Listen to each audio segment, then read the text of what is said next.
Good morning everyone, कैसे हैं आप सब लोग। मेरा नाम है राहुल और मैं दूंगा आपको Hindi grammar plus current affair और साथ में मैथ का प्रैक्टिस सेट। 3 सब्जेक्ट आपके इस वीडियो से कवर हो जाते हैं। 10 से लेकर 15 मिनट की वीडियो होती है। Rahul Pandey official Telegram channel है, उसे आप ज्वाइन कर सकते हो for PDF and more information. पहला क्वेश्चन है आपका, पूस की रात किस विधा की रचना है। कभी कोई नानी के यहाँ गया हो ना, तो हमारी नानी के यहाँ क्या होता था, या तो नानी या मामी कहानी सुनाती थी पूरी रात भर। जब पहली रात को जाते थे नई नई कहानी याद करके रखती थी वो। तो ये रात पूस की रात कहानी ऐसे याद रख लो। पा से पूस और पा से प्रेमचंद की है ये, ठीक है, ये याद रखना। प्रेमचंद का अधूरा उपन्यास है कौन सा, मंगलसूत्र, ठीक है। गोदान गवन तो आप जानते ही हो इनकी, गोदान गवन, कर्मभूमि, रंगभूमि, ठीक है। आंसर क्या है इसका, सी। नेक्स्ट, अब ये कह रहा है कि जब दो व्यंजन वर्णों के बीच में कोई स्वर नहीं आता तो उन व्यंजनों को क्या कहते हैं, द्वित्व व्यंजन कहते हैं। जैसे कुत्ता, आधा आधा। अब इसमें कोई आ रहा है, कोई भी स्वर नहीं आ रहा है, दोनों व्यंजन एक साथ आ रहे हैं, तो ये क्या हो जाएगा, द्वित्व। आंसर आ जाएगा बी। कई बार करा चुका हूँ ये क्वेश्चन। नेक्स्ट है, इसमें से तत्सम शब्द बताना। तो शब्द ना उत्पत्ति के आधार पर 4 प्रकार के होते हैं, तत्सम, तद्भव, देशज, विदेशज। तो देखो इसी में पूछा है तत्सम शब्द कौन सा है इसमें से, इन चारों में से। कपूर का तत्सम होता है कर्पूर, वो आपने सुना है ना, कर्पूर गौरम करुणा निधानम, ऋग्वेंद्रहारम। इमली का होता है इमलिका। बंदर का हो जाता है तत्सम बानर, तो ये बानर क्या है इसमें, तत्सम। आंसर क्या हो जाएगा, बी। आप डेली लाइफ में बंदर आ गया या बानर आ गया, बंदर बोलते हो, जो डेली लाइफ में बोले जाते हैं ना, हम तद्भव शब्द बोलते हैं। आंसर आ जाएगा इसका बी। नेक्स्ट, इसमें से किसमें उपसर्ग का प्रयोग नहीं हुआ है। उपसर्ग का प्रयोग नहीं हुआ है ये बताना है। तो पहले याद रखना, उपसर्ग शब्द के आगे लगते हैं या आदि में लगते हैं। संस्कृत में 22 उपसर्ग होते हैं और ये सब क्या होते हैं, शब्दांश होते हैं। इतना याद रख लोगे। इसमें प्रति उपसर्ग है, इसमें वे प्लस आकुल, इसमें अभे, अभ्यास में अभी है। बुढ़ापा में ना आपा प्रत्यय, क्या है, आपा प्रत्यय। आंसर आ जाएगा सी, सी अलग है। नेक्स्ट, अब इसमें कह रहा है कि अप्रत्यक्ष संबंध रखने वाला कारक, क्रिया से अप्रत्यक्ष संबंध रखने वाला कारक, कारक को ही प्रसर्ग या विभक्ति चिन्ह भी कहते हैं और इनकी संख्या होती है 8।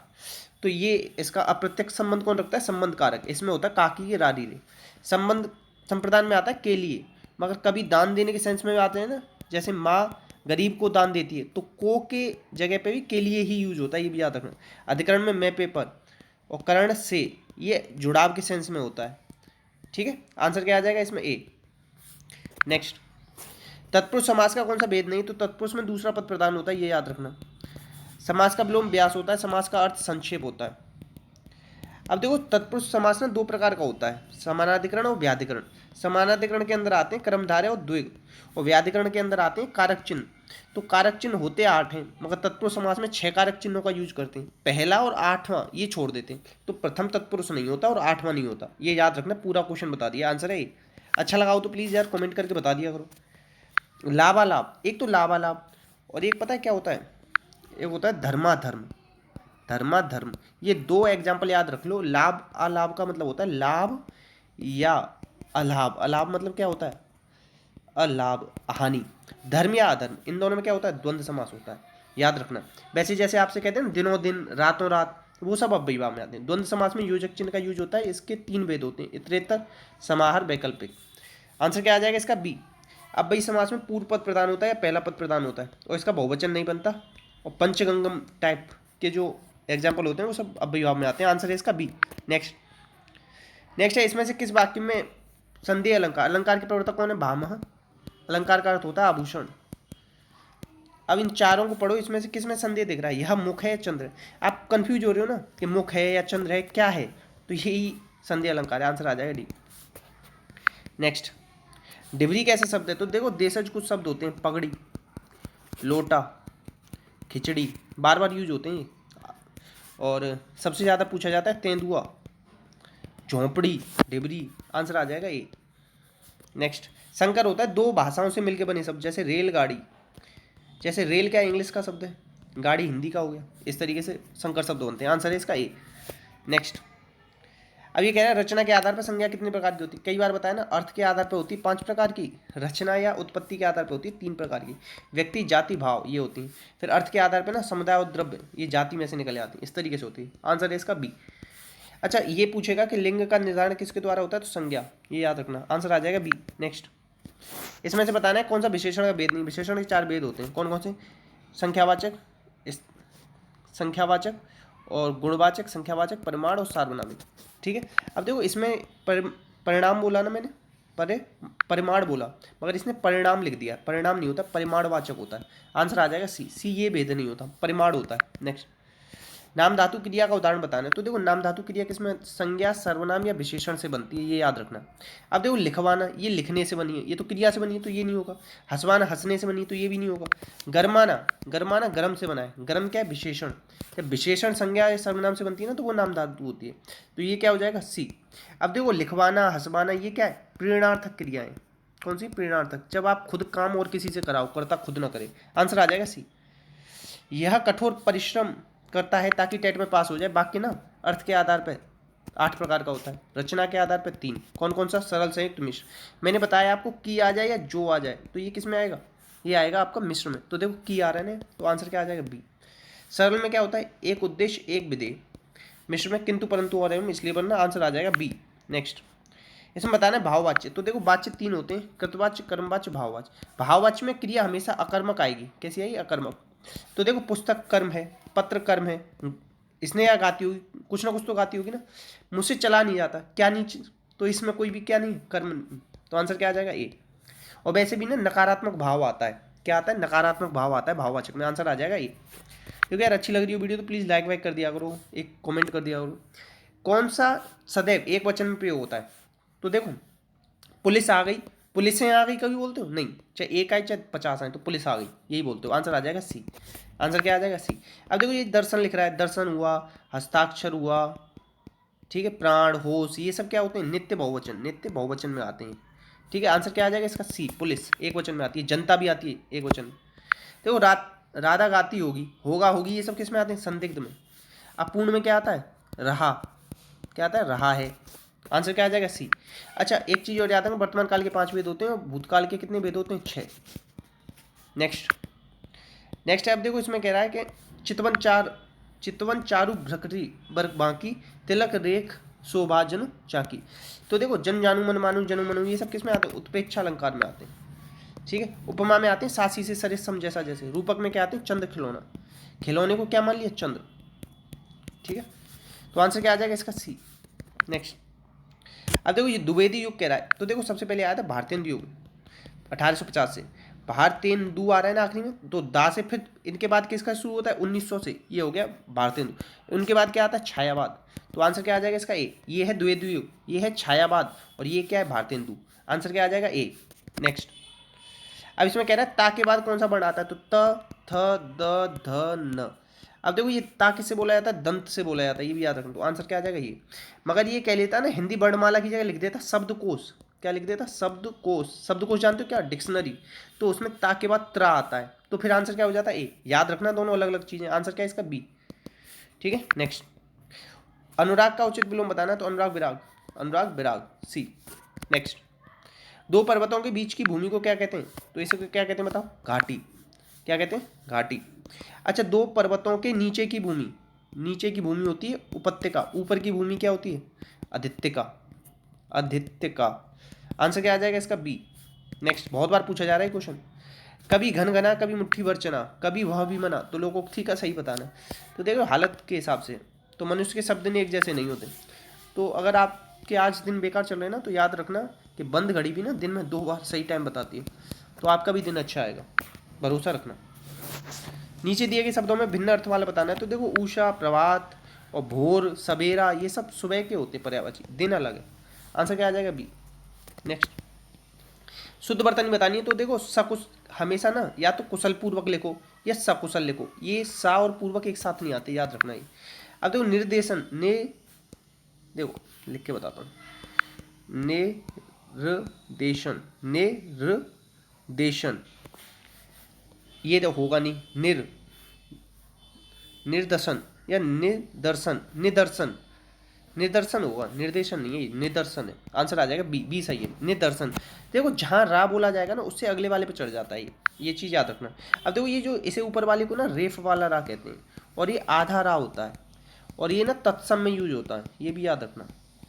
ठीक है, आंसर क्या आ जाएगा इसका, बी। नेक्स्ट, अब ये कह रहा है IMF की डिप्टी मैनेजिंग डायरेक्टर कौन बन गई है, तो गीता गोपीनाथ। रेखा शर्मा क्या महिला आयोग की हेड है।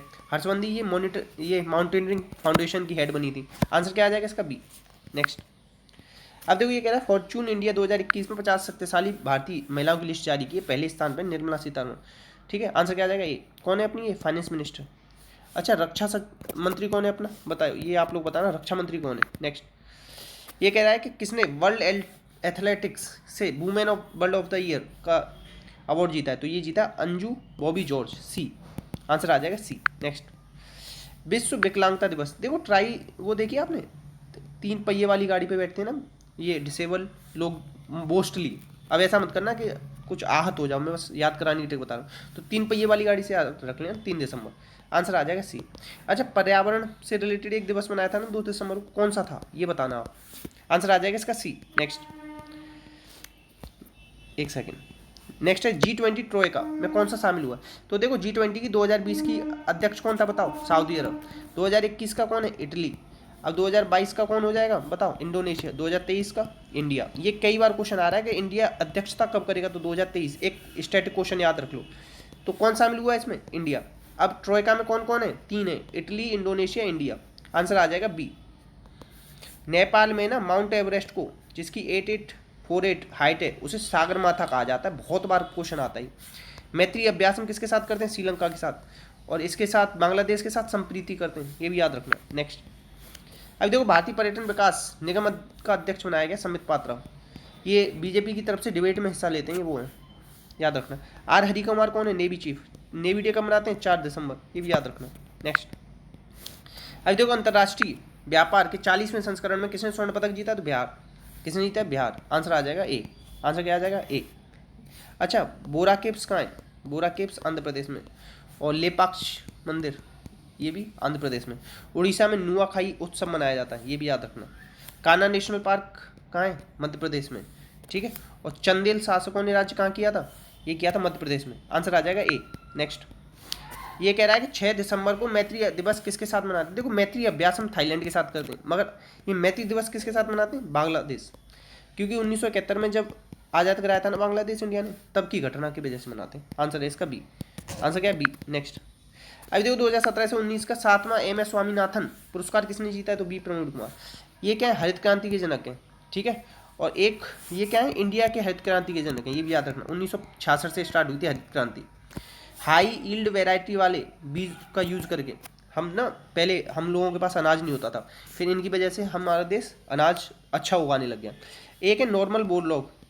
ठीक है। ये क्या है बताओ? जैसे डॉक्टर MS स्वामीनाथन है ना, ये तो इंडिया के स्तर पर है।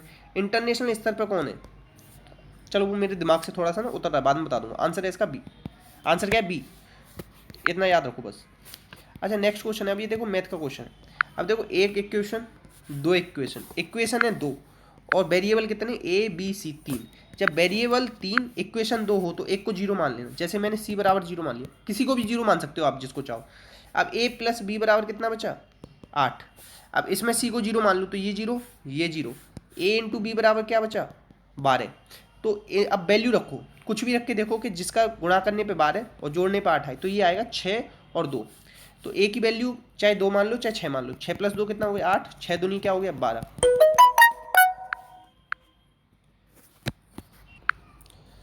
तो हमने ए बराबर क्या माना था? 6, और बी बराबर माना था 2। तो सी की वैल्यू तो 0, तो ये सारा 0, ये सारा 0।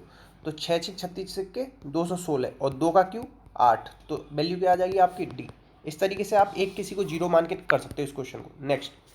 एक वस्तु पर 20% का डिस्काउंट देने पर 1020 में बेची जाती है, मतलब लागत बताओ। 20 पंजे 100, 1/5, मतलब 4 की वैल्यू दे रखी है 1020।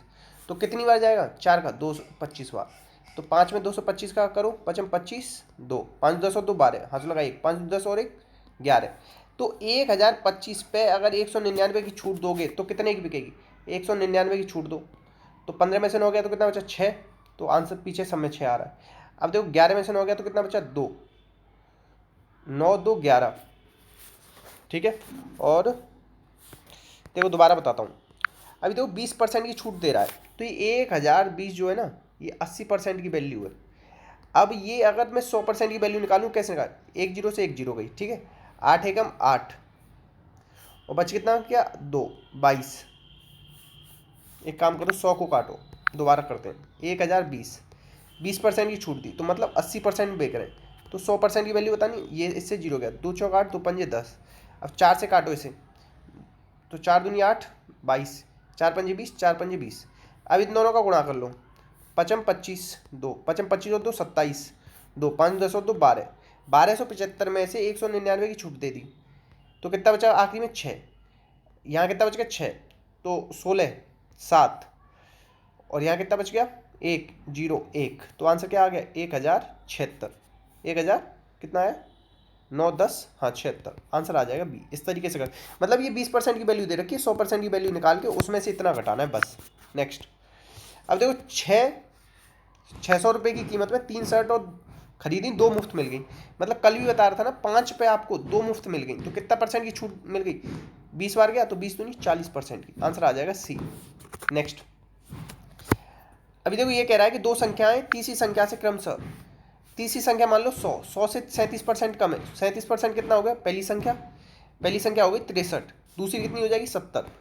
तो दूसरी संख्या का पहली संख्या से, मतलब दूसरी संख्या का पहली संख्या से कितना परसेंट अधिक है? तो 7 अधिक है, कितने से? 63 से। गुणा कर दो 100, तो कितना आ गया? 7 नाम 63, 100/9 आ गया, आंसर क्या आ जाएगा? बी। नेक्स्ट, ये कह रहा है कि एक ट्रेन 99 किलोमीटर पर आवर की स्पीड से चल रही है, इतनी लंबी ट्रेन है और इतनी लंबी सुरंग को पार करने में कितना टाइम लगेगी? तो उसे ना दोनों दूरी पार करनी पड़ेंगी, तो 975 और 565, 5 दूनी 10, हाथों लगा 1, 7 दूनी 14, हाथों लगा 1, 9 10 15, इतनी दूरी पार करनी पड़ेगी। किस स्पीड से? 99 की स्पीड से। अब देखो ये किलोमीटर पर आवर में ना, तो इसे मीटर पर सेकंड में चेंज करना पड़ेगा, तो 5/18 से गुणा करो। अब ये गुणा कर आके ना 9 एकम 9, 9 एकम 9, 2 बार कटा, ठीक है, 5 से कट जाएगा ये, 5 दिए 15, 15 40। अब 11 से काटो, ये 11 दूनी 22, 11 अट्ठे 88, 28 दूनी कितना हो गया? 56, आंसर कितना आ गया आपका? डी, आंसर आ गया डी। नेक्स्ट, अब देखो ये कह रहा है 25 कुर्सियों का लागत मूल्य, 25 कुर्सियों का लागत मूल्य कितना होता है? Cost price. 30 कुर्सियों का विक्रय मूल्य मतलब सेलिंग प्राइस के बराबर है, तो हानि प्रतिशत बताना है। 5 25, 5 30, तो कॉस्ट प्राइस कितना हो गया? Cost price upon selling price. 6 की चीज़ 5 में बेच दी, मतलब 6 पे 1 का नुकसान, तो कितना टोटल नुकसान हुआ? 1/6 कितना निकलता है? 16%, 16 2/3%, आंसर आ जाएगा ए।